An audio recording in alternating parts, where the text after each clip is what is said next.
Yetadimi? Yetadi. Men bu bolani surishtirdim.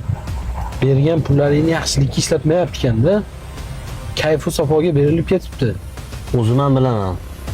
Bu bola kayf safoga berilgan bo'lishi mumkin. Yomon yo'lda yurgan bo'lishi mumkin. Bu bolani menga bitta qilgan yaxshiligi bor. Bu yaxshiligi Gapim yaxshilab eshit. Xitoydan maxsus texnikalarimiz katta partiyada kelyapti. Shularni sotuvini o'zing nazoratga olasan, tushundingmi? Endi kelyapsanmi ishga? Yurishingni qara. Uxlab yotaveраsan, keyin baraka bo'lmaydi. Soat necha bo'ldi? Nima kech kelyapsan?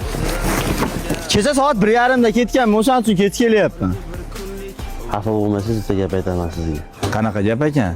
Begona emas biz. Qarindoshingizman. Bu ishchilarga qo'pol muomala qilib yuboryapsiz. Ozgina ishlaringiz yurishib, kibrga berilib ketganga o'xshayapsiz. O'zimga ham bilingan. To'g'ri aytasan. Korxonani 1 yil yurg'izib turalasanmi? Nimaga desang, men pulsiz, mashinasiz, uysiz 1 yil yashab ko'rmoqchiman. Dokumentlarni sani nomingga rasmiylashtiramiz. 1 yil o'zing eplab turasan. Men unaqa demoqchi emasdim. Ishchilarga ozgina muomalani yaxshilasangiz bo'ldi. Men bu narsani ancha oldin o'ylaganman. O'zimda ham bilingan. Qarorim qat'iy. Sen o'zing eplab turasan. Och deyapman yo'lda. Och.